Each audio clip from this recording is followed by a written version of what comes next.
Muy buenos días amigos televidentes, su amigo y servidor Hugo Jacome Basurto nuevamente con ustedes. Prácticamente nosotros hacemos martes, jueves y viernes aquí en estudios, lunes y miércoles en exteriores. Bueno, el día de hoy vamos a tratar varios temas que nos parecen muy pero muy importantes para que la gente tenga una idea amplia, concreta y objetiva de una serie de problemas que lamentablemente por no ser explicados convenientemente la gente tiende pues a elucubrar, tiende a emitir criterios que no responden a la realidad. Y es por esto que el día de hoy lo hemos invitado aquí a nuestro querido amigo, el abogado Juan Manuel Bermúdez, exintendente de Policía del Guayas y analista político, con él vamos a tratar varios temitas. Buenos días, mi querido doctor, ¿cómo está usted? ¿Cómo está? Buenos días. Estamos con esa garganta, ahora canta mejor que Carlos Gardel, ¿cierto? No, ya mejoró. Pasé un feriado, un trancazo acostado de todo el carnaval. Qué bien. Bueno, tampoco tuviste lugar. No, nada. Ni echó un polvito, nada. Nada. Bueno, doctora, hay una situación. El tema vamos a hablar del tema de la inseguridad. Lamentablemente es un fenómeno que todos los días nos lacera, nos latilla, nos recuerda que prácticamente vivimos en un estado, digamos, de horror, por utilizar un término. Ni qué decir pues, de los asaltos que se dan a diario. Esta mañana vi en un noticiero que en Quito el nivel de sadismo de los delincuentes a una pobre chica en Quito, en uno de los barrios de Quito marginales, en una como quebrada, así, unas escalinatas, poco menos, y la masacran, oiga, o sea, se ha elevado el nivel de sadismo, el nivel de audacia, si se quiere, y que definitivamente eso detiene los procesos productivos, porque nadie puede ponerse un asadero de pollos, nada, porque si no eres víctima de las vacunas, te pegan un tiro o te secuestran, pero hay otra narrativa que se piensa o se pretende, digamos, incrustar dentro del imaginario nacional. ¿Cuál es su criterio, doctor? Bienvenido. A ver, es importante todas las cosas que ve la prensa, que ve la gente, la percepción que tiene sobre la seguridad en nuestro país, en nuestras ciudades, y ojo que nuestras ciudades consideradas ciudades entre las 10 ciudades más violentas del mundo. Sí, es terrible. Yo pienso que el gobierno nacional ha hecho todo el esfuerzo luego de coger un Estado totalmente desbaratado en sus temas de salud, en sus temas laborales, en sus temas de seguridad, en sus temas de infraestructura, en sus temas de crecimiento, en temas de movilidad humana, de todo. Un Estado que ha crecido, como quien dice, a la maldita sea, y con políticos que en ningún momento pensaron en el futuro. Yo aquí voy a tener a mis hijos, a mis nietos, claro, a mis bisnietos, a mis familiares, a los amigos, a los vecinos. No, simplemente pensaron en que en ese momento tenían que atarzanar y cogieron, atarzanaron, vivieron su momento y dejaron que pasen las cosas. Por ejemplo, el crecimiento de Guayaquil es un crecimiento a la maldita sea.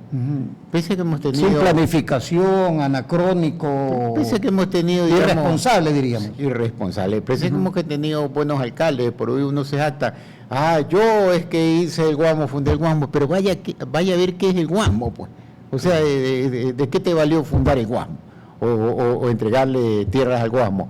No hiciste las calles como debían haber hecho, no hiciste las avenidas como debieran haber hecho, no concebiste que en ciertos lugares con tal cantidad de habitantes necesitas tener un hospital, necesitas tener un policlínico, necesitas tener condición política, tal vez. Policía Nacional, todo, o sea, esas cosas están en las nubes. O sea, tú puedes coger y ver qué pasa en España, qué pasa en Francia, cómo se desarrolló esta ciudad. Entonces tú vas a ver que las calles, las avenidas, una utilización con espíritu político para traer te voy a dar tierras, pero van a votar por mí. Dale, invade por acá, dale, invade. Y han sido todos los alcaldes. O sea, no me puedes decir a mí, no, este alcalde perfeccionó el asunto, hizo que ese crecimiento sea tuvo la parte irregular. La movilidad humana, Hugo, la movilidad humana, que mira lo que está haciendo el gobierno, que es una cosa importante, el tema del programa Miti Miti, ¿verdad? Con el programa Miti Miti, que entiendo que ayer había inaugurado la entrega como de 200 casas y ese tipo de cosas, pero va a haber un caos de tráfico, lo que es la avenida de la costa para acá. Entonces hay que pensar en la movilidad humana. O sea, una planificación integral. Integral. Yo voy a hacer casas, voy a hacer avenidas, voy a hacer supermercados. Tengo que poner cuerpo bombero, tengo que poner policía nacional, tengo que poner cementerios, claro, que hasta de los cementerios se han olvidado. Claro. Entonces, ¿por qué? Porque, por ejemplo, más de 300.000 personas viven en el sector de Monte Sinaí, la serie Toral, más de 300.000 personas. Muchos más, así. ¿Cuántos cementerios hay ahí? Que no se mueren la gente de ahí. Claro.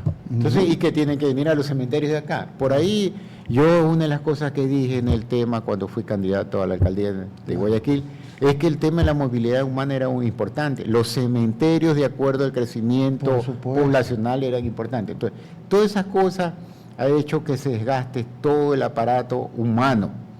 Entonces, tú conversas con una persona, dice, el otro día fue a buscar unos albañiles para poder hacer un piso que teníamos que hacer. Nadie quería trabajar, querían ganar $60, $80 diarios, lo cual no podemos pagar. Entonces, tuvimos que ir a coger gente de más edad, más veteranos, y con eso hicimos, porque los muchachos prefieren ir a tarzanar, ir a vacunar, ir a eso. En vez de trabajar, ir a formar parte de las legiones de delincuentes. El gobierno nacional ha hecho el esfuerzo por coger a los capos, a las cabezas, y ha ido descabezando. Entiendo que va a ser de arriba hacia abajo, pero en la parte que sufre el ciudadano, es en la parte del que te va a vacunar, del día a día, del que te va a extorsionar, del que te quiere secuestrar, del que te pone una bomba y todo ese asunto. Entonces, en eso yo creo que debería de tener, yo he dicho, la gobernación de la provincia debería crear un equipo de trabajo exclusivamente relacionado con las vacunas, para coger y terminar esa parte, categorizar las cosas. Upgrade, sí, tú trabajas acá, yo trabajo acá, un equipo acá.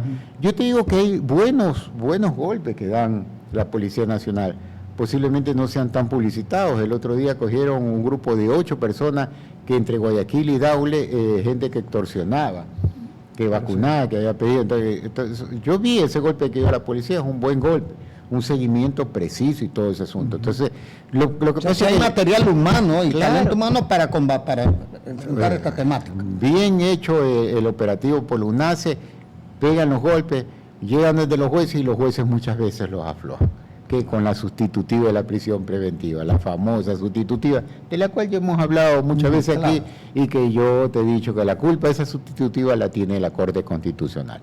En todo caso, mira tú, entonces lo que pasa es un upgrade que deberían de hacer en la forma, en las plataformas o en los formatos de la lucha contra la criminalidad, que deberían de hacer una parte y solo dedicarme a evitar que vacunen a los ciudadanos. Por ejemplo, ¿cuánto le cobran a los taxistas? Especialmente en los cantones, $4 diarios.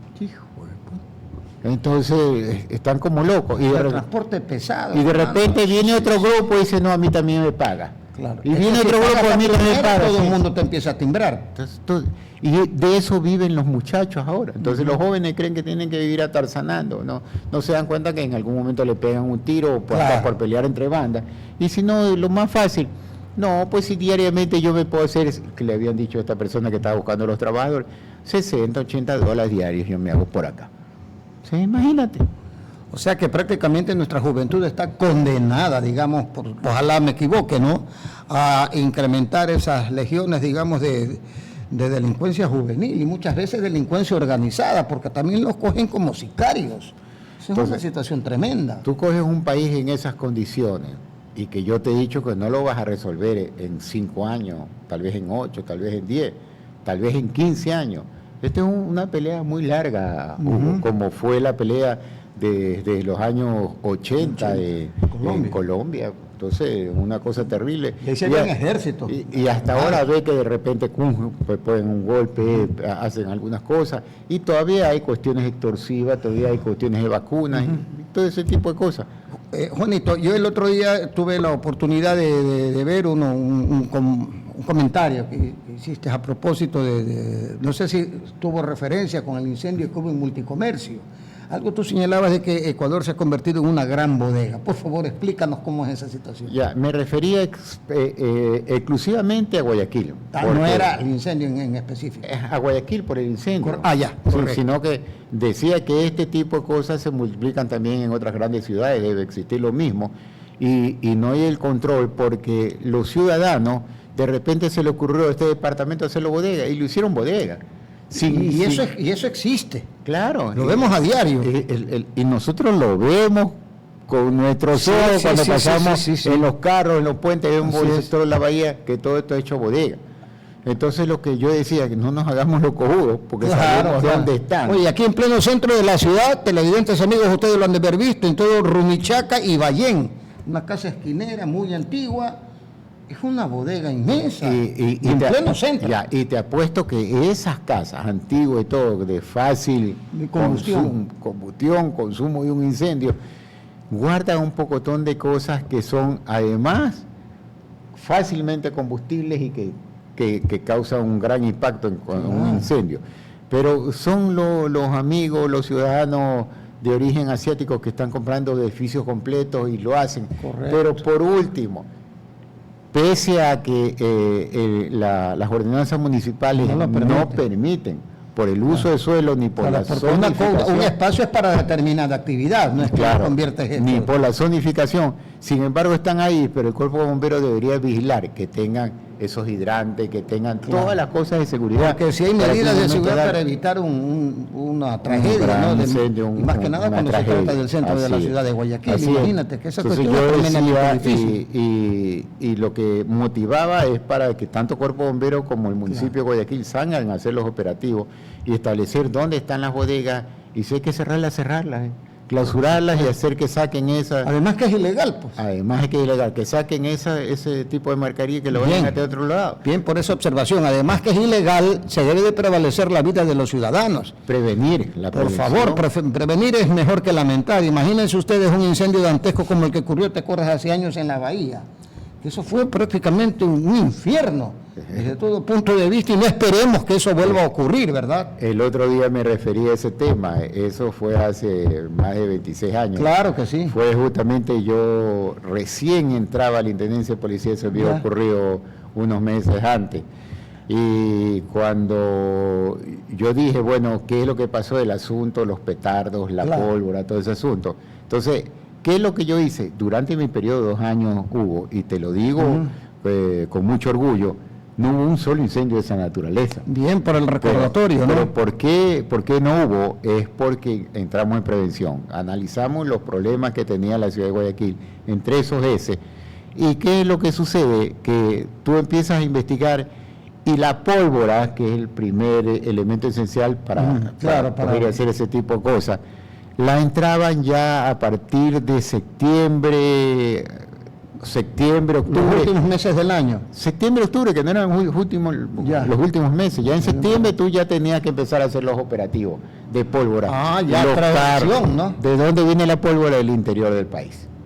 Entonces, los carros tenías tú que evitarlo, cogerlo, tener datos de dónde iban y coger. Entonces, la experiencia se aprende definitivamente, ¿no? La prevención hizo que nosotros caigamos. Yo me acuerdo que cuando yo salí de la Intendencia de Policía, el Cuerpo Bombero me dio un pergamino, un reconocimiento, porque no hubo ningún incendio. ¿Pero por qué? Porque entramos en prevención, hacer antes de que las cosas sucedan. Miren, interesantes estos temas, ¿no? Porque qué más la voz de la experiencia. Y no nos olvidemos que Guayaquil ha sido flagelada por los incendios desde sus inicios. Y creemos y no esperamos, pues no, que esta triste historia se vuelva a repetir. Y por eso es que deben de haber los controles necesarios, las ordenanzas están allí. Hay que aplicarlas nada más, y si es que aplicar un poquito de fuerza, no digo represión, pero sí fuerza disuasiva, para que este tipo de situaciones de alguna manera u otra ya se conviertan ya en que no sean elementos de alta peligrosidad. Por otro lado, mi querido Juan, por favor. Perdóname, y esto de las bodegas no es de hace 3 años, 4 años, viene de toda la vida. Esto tiene más de 10 años de bodegas, y que han dejado crecer también. Es lo mismo que te decía, como crecen las cosas anacrónicamente. Y si se los deja crecer. Y lo dejan crecer, pero alguien tiene que parar el tema. sea, aquí le tocaría quien a la Intendencia de Policía, Gobernación, Alcaldía, el municipio, Cuerpo Bombero, Intendencia de Policía, si tiene que intervenir el gobierno, porque ¿qué afecta a todos. ¿Qué hacen los gobernadores? Una de las premisas de las gobernaciones precisamente es establecer la paz, la tranquilidad, el cuidado de los habitantes. Entonces, esa es una parte del cuidado también que tienen las gobernaciones, municipios, Cuerpo Bombero. Perfecto. Juanito, hay otro tema que sí me parece muy importante, ¿no? Hay un tema, bueno, eres abogado también y tienes conocimiento de esta situación. Se pretende aplicar en las 12 horas de jornada laboral, ¿no? En el Internet, en las redes sociales, se ha convertido en una batalla campal, unos a favor, otros en contra, pero la gran mayoría están como en el infierno de Dante, van a todas partes y a ninguna al mismo tiempo, porque no tienen un mensaje claro, y en este aspecto creo yo de que al gobierno nacional no ha previsto, si se quiere, esta cuestión, porque si vas a implementar una medida, si bien es cierto, aún no está, digamos, en la práctica vigente, pero ya crea una serie de expectativas, ¿no? Y eso exacerban los ánimos, y peor aún que estamos prácticamente en un periodo preelectoral, y se encienden, pues, obviamente las hogueras, ¿no? Bueno, es explicable que la gente que está contra un gobierno empiece a sacar memes, empiece a sacar una serie de comentarios que no son reales, pues.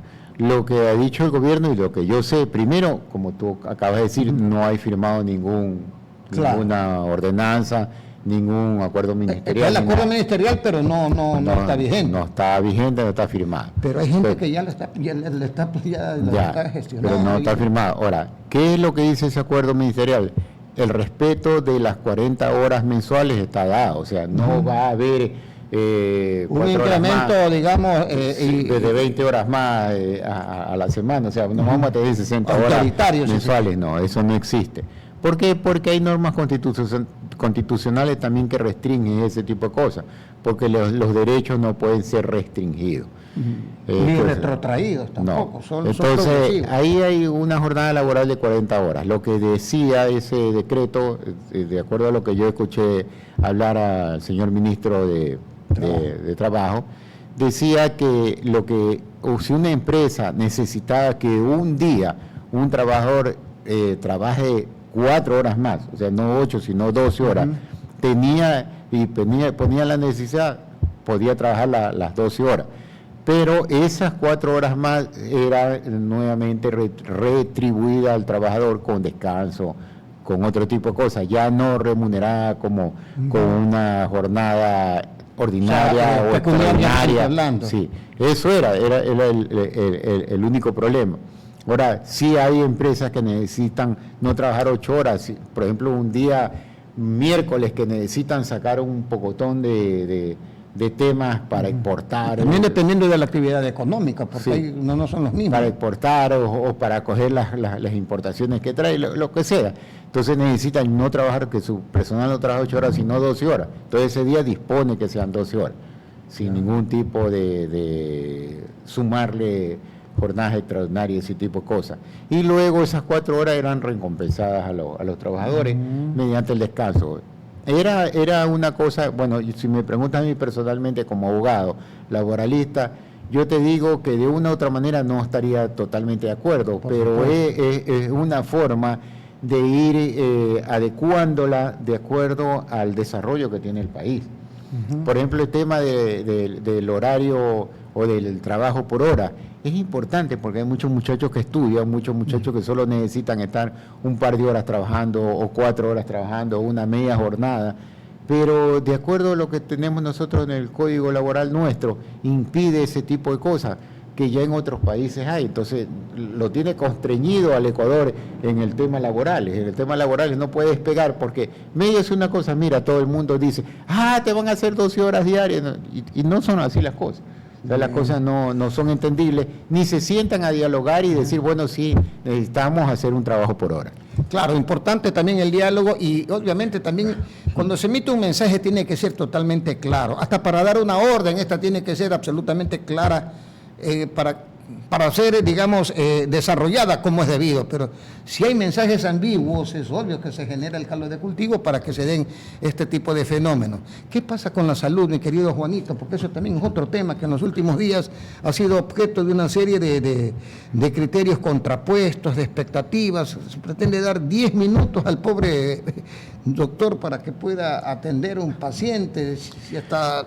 Yo creo sinceramente que el presidente Daniel Noboa, con todas las mejores intenciones que tiene, realmente no ha logrado tener una persona ahí en el tema de salud que sepa, que le indique, que haga desarrollar el tema de salud, que es uno de los problemas que tiene. Poner un elemento técnico, pues. Y han tenido todos los gobiernos nacionales, porque esto tampoco no es que ha nacido ahora, no, hace 2 años. para nada. Es un problema muy grave que tenemos con la corrupción en la medicina y ese tipo de cosas. Pero entonces, ¿qué es lo que sucede? Cuando pusieron al doctor Lama en el IES, se suponía que era una persona con altísima experiencia. Claro, de Edgar Lama.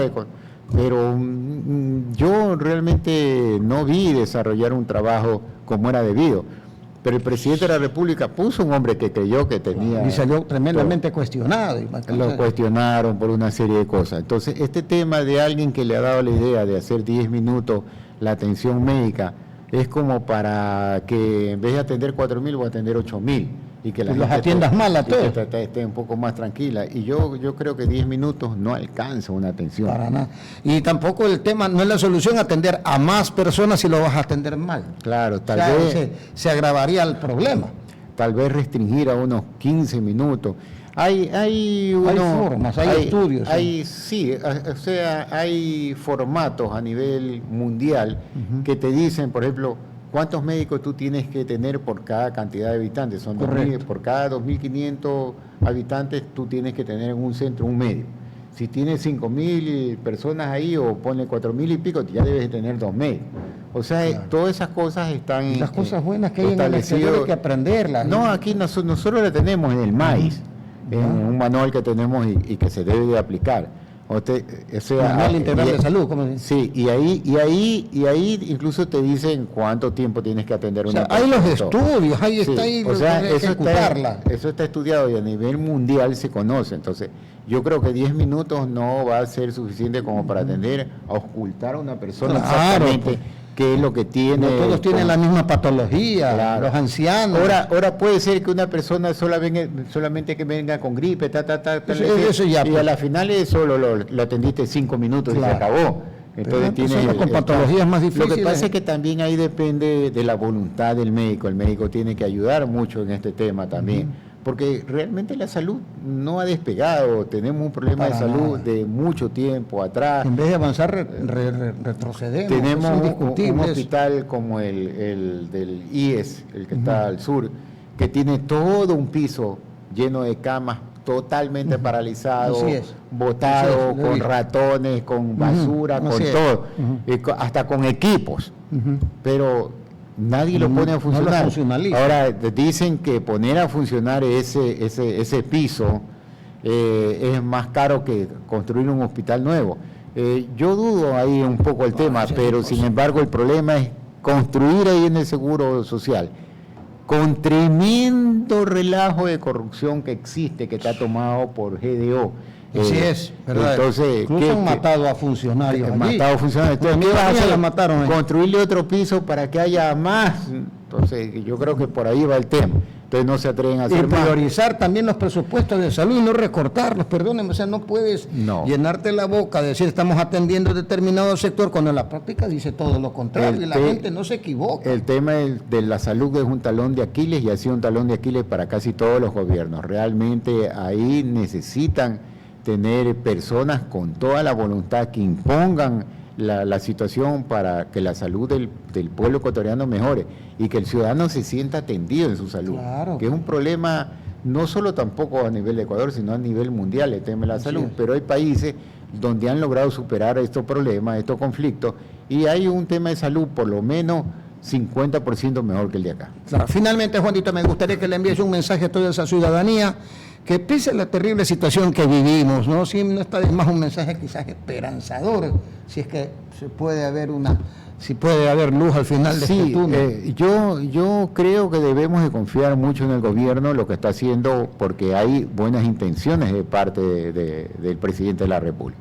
Ese tema de la pelea contra la delincuencia es un problema muy grave, ya ves lo que ha sucedido en México ahora, sí. Y que de una u otra manera dicen que a lo mejor no va a repercutir aquí, va a repercutir. Claro, aquí. pues. Va a repercutir en algún momento, ya hay acciones inclusive de la Federación Internacional de Fútbol en cuanto a querer sacar los partidos que tienen en México, especialmente en Guadalajara, y llevarlos a otro lado. Entonces, incluso el mismo Estados Unidos está peligrando que se desarrolle por la cuestión de... Entonces tú vas a ver que si Ecuador tiene todos esos problemas, van a pegarle a este gobierno, van a repercutir a este gobierno. Entonces la gente va a tener la percepción que sí, que el tema de la seguridad. Realmente yo te digo que de hace un año acá esto ha mejorado un poquito, porque sí hay algo de mejora. Claro que el problema de los muertos, las peleas entre las bandas, al caer una cabecilla se parten en dos acá, se parten en tres, claro, y empiezan a pelear las bandas y hay una serie de muertos de estos muchachos precisamente que están metidos como GDO. Pero como aquellos que no quieren trabajar, digamos, por claro, en la albañilería y prefieren ir a pero el problema es eso. Hay que atacar al efecto criminalidad que ataca a la ciudadanía, a la clase media para abajo, porque es el más chiquito, al que tiene la peluquería, al que tiene una venta de hot dog, al taxista, a todos los vacunan. Entonces, a los mineros de los bajos de la Casa de la Cultura los vacunan, imagínate. Mira tú eso. Entonces, ¿quiénes son ellos? Ellos son de clase media baja o de clase baja, que son los que más están sintiendo este impacto. Claro. Y ahí debe el gobierno poner las pilas y tratar de solucionar el problema para los ciudadanos. Muchísimas gracias. Bueno, le agradecemos a nuestro querido amigo Juan Manuel Bermúdez, exintendente general de Policía del Guayas y analista político, respecto de estas temáticas. Siempre es necesario hablar de estos temas, una vez porque nos ilustran de alguna manera u otra y nos exponen también experiencias que fueron vivencias y que tuvieron un resultado positivo, como es el caso, digamos, que nos manifestó para evitar esos incendios, producto justamente de cohetes y petardos, entre otros aspectos más. Muchas gracias, Juanito, por estar aquí. Esperamos tenerles una nueva oportunidad. Ya volvemos posiblemente con una entrevista con el señor Edgar Zarango, dirigente nacional de los trabajadores, para tratar justamente el tema de esto del incremento supuestamente a la jornada laboral a 12 horas. Ya volvemos con esos detalles. Gracias, Hugo.